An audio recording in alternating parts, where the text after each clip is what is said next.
microcriadores de abelha, eu vou falar só de algumas técnicas que eu acho importante para quem está iniciando a atividade na meliponicultura. Então, um é o ambiente natural. A primeira coisa que você deve fazer é observar o ambiente natural. Para o quê? Você poder construir a sua caixa ideal, ou pelo menos mais próximo do que a abelha se encontra na natureza. Eu tenho aqui um total de 10 caixas que eu mandei elaborar agora. Isso aqui é tudo emburana de cambão, Flowers. Essa caixa, ela ainda está, no caso, hidratada. A madeira foi desmatamento local aqui em Petrolina. Então, algumas coisas não foi feita legal. É a caixa Sans, a caixa que eu tenho, que eu 2012 eu comecei a trabalhar com essa caixa. Bom, foi o que? Não foi feito aqui em caixa, ficava mais segura a caixa, mas o tamanho das medidas estão correto.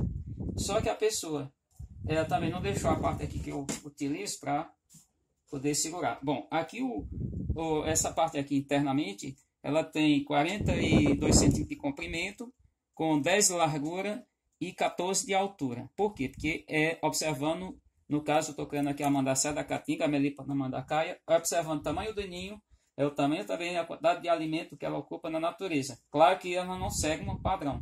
Bom, duas dobradiças pequenas que eu utilizei para essa caixa, e até fica mais interessante, fica em termos de estética.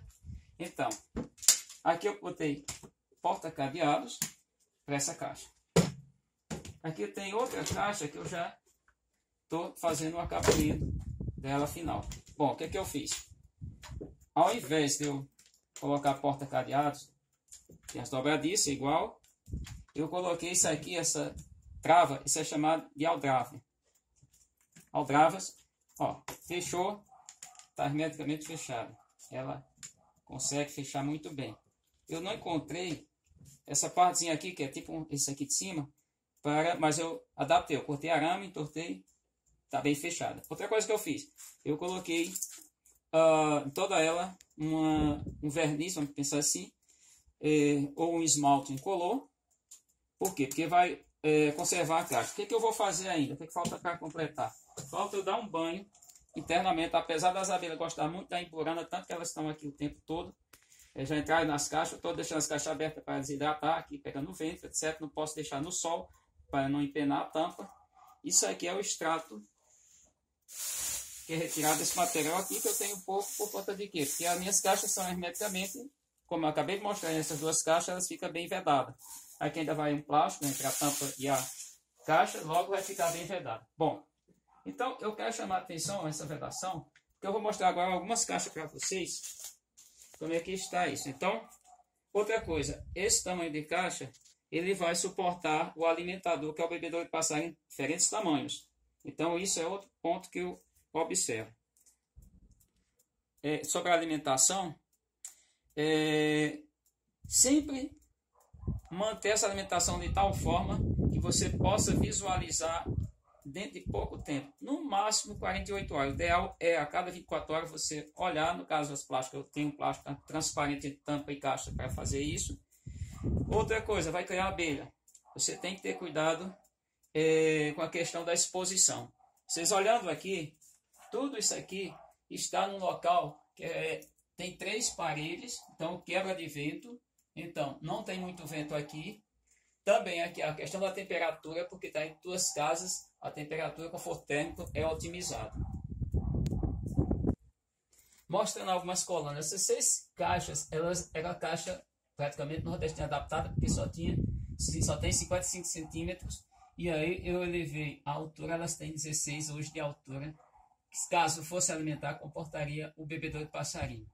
Então eu vou pegar apenas 2 caixas dessa, aqui aleatoriamente, e vou mostrar para vocês. Todas elas estão no mesmo nível. Inclusive eu vou fazer uma colheita, elas são matrizes, e eu vou fazer uma colheita, vou retirar mel agora nos próximos dias. Dentro dos próximos 10 dias eu vou estar fazendo uma colheita. As caixas minhas não é só apenas como matriz.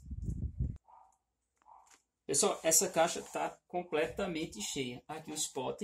E aí o que eu chamo a atenção, o pessoal diz, o geoprópolis. A abelha só vai ter geoprópolis no caso quando não tem vedação. E essa caixa não está bem vedada ainda. Por quê? Porque eu só tenho um porta-cadeado. Tem as duas dobradiças, é uma caixa comprida, mas não tem duas dobradiças. Estou pensando em fazer o seguinte: pegar aqui nessa parte, aumentar mais a vedação. Mas aqui, ó, está completamente cheia. A caixa basicamente não tem mais espaço. A abelha vedou totalmente. Eu vou pegar essa outra caixa para vocês verem também. As 6 caixas têm o mesmo, apresentam o mesmo nível. Alguém quiser fazer uma reportagem, pode vir para cá que vão ver o mesmo nível, não só dessas 6 caixas, colônias, mas de várias. Então, a abelha aqui, tudo que ela tem aqui é cera e tá a caixa vedada, e é porque eu observo que a vedação não está bem. Só medindo aqui o tamanho interno, dá 51 centímetros internamente. Como eu falei, tem 55 externamente, que a espessura das madeiras é de 2 centímetros. Bom, tá também a colônia completamente cheia, aqui pronta para fazer uma colheita. Disco de cria aqui já em cima. Eu tirei esse plástico dia para olhar. Tem disco da parte inferior até aqui. Ela está terminando aqui. Nessa colônia eu contei o total de 11 discos de crias. Não vou fazer isso por quê? Porque a gente não vai ficar abrindo, puxando esse plástico sempre. Eu vou mostrar essa colônia aqui. Ela é de aproveitamento de madeira. Reutilização. Então vocês vão ver como é que está essa colônia. A colônia de 50 dias. Hoje ela está completando 50 dias que foi a multiplicação. Só que é tudo madeira, é pinos. E vamos olhar como está a colônia. Daqui eu estou alimentando, alimentei hoje de manhã. Está metade do bebedouro. Mas observamos que está aqui a saúde da colônia. Ela já está praticamente na metade da ocupação da caixa. E só observando aqui a estrutura do ninho, a gente percebe por que eu utilizei fabricar esse tipo de caixa. Vamos ver aqui a minha primeira colônia de mandaçaia. Foram 2, mas só vingou esta, que é matriz. Bom, essa caixa ela foge todos os padrões. Não for, de modo geral, ela tem aqui 20 de altura, 19 de largura e 33 de comprimento. Tem umas madeiras bem espessas, mas o que importa é a gente olhar em tese é aqui como está a colônia. Só para detalhe, essa colônia eu já tirei 6 discos de crias esse ano. Já coletei mel dela 2 vezes. Ela, para completar, falta um pote. O que a gente vê? Como a colônia está toda hermeticamente vedada, não vemos a presença de geoprópolis, nem muito cerume. O que nós temos aqui de cera, vocês observam aí no vídeo, tudo isso é os potes de alimento e aqui o invólucro do ninho, porque esfriou um pouco nos últimos 20 dias, e elas estão fazendo isso aqui. Então a vedação, principalmente, ela é verificada mais nesse período mais frio do ano, que a gente está aqui no semiárido. Essa espessura aqui de madeiras, que está em torno aqui de 4 centímetros, a outra 3, porque não foi seguido um padrão, foi madeiras reutilizadas. Não há essa necessidade para quem criar abelha no semiárido nordestino. Todavia, quem está em regiões do Brasil onde há uma mudança de temperatura, principalmente no inverno muito frio, aqui seria mais do que isso. Seria de repente 2 centímetros de espessura, uma tábua externa, 2 de isopor entre aqui como fosse uma espécie de um sanduíche, mais 2 internamente de madeira. Então 2 de isopor, 2 de madeira, 2 de isopor, 2 de madeira. Então seria uma caixa ideal para quem está criando. Bom, essas dicas que eu estou passando para vocês que estão começando a criar abelha, é importantíssimo. O tamanho da caixa, por exemplo, essa caixa, ela só, no caso, pode até existir outras melíponas, do gênero melípona, outras espécies que podem ser utilizado essa caixa para essas abelhas. Mas no caso da mandaçaia é que foi o estudo que eu venho fazendo. E fiz o quê? Com base nos resgates que eu fiz, alguns poucos resgates, e também algumas colônias que eu adquiri de algumas pessoas, e observando também o desempenho dessas abelhas em alguns meliponários. Não visitei muitos, mas eu visitei um onde a caixa ela tinha 55 de comprimento, ela tinha 20 por 20. Então eu achei a caixa muito grande e observei que a abelha nunca chegava a completar essa caixa. Como eu mostrei para vocês, eu tenho várias caixas dessas aqui que estão completamente cheias. Então, isso é um ponto importante. Você observar qual é o perfil, vamos pensar assim, da colônia, o enxame, a quantidade de indivíduos. Como que ela vive na natureza. Esse é outro ponto. Muita gente perguntou qual a melhor caixa, vertical ou horizontal. Se eu criasse a jataí, seria a caixa vertical. A abelha branca, talvez a caixa vertical, que é a Physiomelita spp. No caso da mandaçaia da caatinga, jandaíra, urussus e outras, é mais interessante, inclusive, para a colheita. Eu vou fazer colheita, eu vou mostrar um vídeo, só mostrar como faço a colheita, como é prático, como é simples essa caixa, para você fazer a colheita.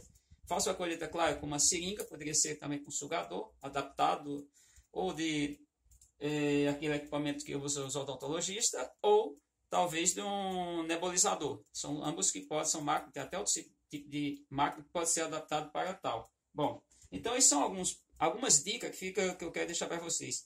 Então, caixa, avaliar na natureza qual é o tamanho do enxame, questão do meliponário, questão de vento, sol, chuva, nada de sol e chuva. Só para ter uma ideia, essa caixa aqui ela tem madeira que não é o miolo da emburana, é a madeira verde. Essa parte aqui que a gente olha aqui, essa parte toda, miolo é desta parte aqui a esta, que é a parte mais rica em lignina. Mas essa caixa, quando eu fizer o acabamento todo, passar o verniz, passar por dentro o atrativo, na verdade eu posso até utilizar um pouquinho de geoprópolis, porque é da própria espécie, essa caixa vai ficar conservada para sempre. Eu tenho aquelas ali há 6 anos, completa em outubro, que é aquelas caixas ali que eu mostrei, aquelas caixas nordestina adaptada, digo adaptada porque elas fogem completamente de uma nordestina, elas tem madeira branca. Como eu fiz todo externamente, fiz um acabamento internamente, eu não ponho verniz. Por que eu não ponho verniz? Porque é um material sintético, é um derivado de petróleo, então eu não posso lançar a mão desse produto. Eu tenho que buscar usar o mais perto da natureza. Ou seja, claro que o petróleo também vem da natureza, mas passa pelo processo de industrialização, mas usar materiais que as abelhas produzem. Bom, eu vou fazer aqui uma coisa também, quando eu estiver povoando essas caixas, eu vou pegar cera de apis, o que eu já fiz e já consegui, para elas enxamear. Eu vou dar um banho aqui numa parte da caixa, principalmente aqui mais da entrada, e ver isso. Outra coisa que eu chamo a atenção é essa questão do furo. Eu deixo essa área do poço, porque muitas vezes a abelha vem de campo, ela senta aqui, a um ponto. Outra é que durante a seca, apesar das espécies do gênero Melipona não pegar muita água, não é o caso das apis, é diferente do gênero apis, mas elas vão buscar essa água para conforto térmico. E aqui ela só tem, o furo é feito com uma broca de 8 milímetros. No caso do munduri, que é outra espécie de Melipona, do gênero Melipona, eu faço com 6. E se fosse uma urussu matiúba, por exemplo, uma urussu nordestina, eu faria talvez com 10, por conta são abelhas maiores, melíponas maiores. Então, eu quero chamar a atenção, vocês que acompanham, vocês que acabaram de acionar o canal Abelhas Bioma Caatinga, essas dicas é para ajudar vocês que estão iniciando a meliponicultura. Isso aqui não é aplicado aos doutores, ao pessoal das universidades, porque já estão num nível bem mais avançado, até porque, na verdade, boa parte do que está sendo produzido nas universidades, nos institutos federais, não chega a conhecimento do público em geral. Então, esse trabalho é para o público em geral, é para o homem rural, claro que pode servir para qualquer criador, mas é principalmente para aquele que está no campo, que não sabe que tem uma abelha, está lá no campo. No caso, quem está no semiárido nordestino, é muito comum a mandaçaia da caatinga, que é a Melipona mandacaia, você pode utilizar. No caso do munduri, o que é que eu estou fazendo? Eu estou reduzindo essa caixa, eu estou dizendo, eu venho testando, eu estou com agora o total de 9 colônias, estou chegando a 10, e eu estou testando, estou diminuindo e reduzindo isso aqui, a esse tamanho, mantendo os outros padrões e diminuindo no comprimento. Por quê? Porque a abelha é outra, porque a espécie é outra, e tem que pensar no conforto térmico, tudo isso eu tenho observado. Então é isso, gente, eu espero que tenha passado algumas informações que sejam úteis para vocês que estão iniciando a criação, que estão iniciando a meliponicultura. É uma atividade que precisa ser aprimorada até para a gente, se a gente quer salvar as nossas espécies nativas, porque são cerca de 400 espécies no Brasil, a gente tem que começar a aprimorar, tem que começar a discutir. E eu acho que um dos meios interessantes são as redes sociais. E o canal YouTube tanto me ajudou, como eu acredito que certamente vai estar ajudando outras pessoas. Acione o sino para receber outros vídeos, compartilhe o vídeo, comente, inscreva-se no canal e até o próximo vídeo.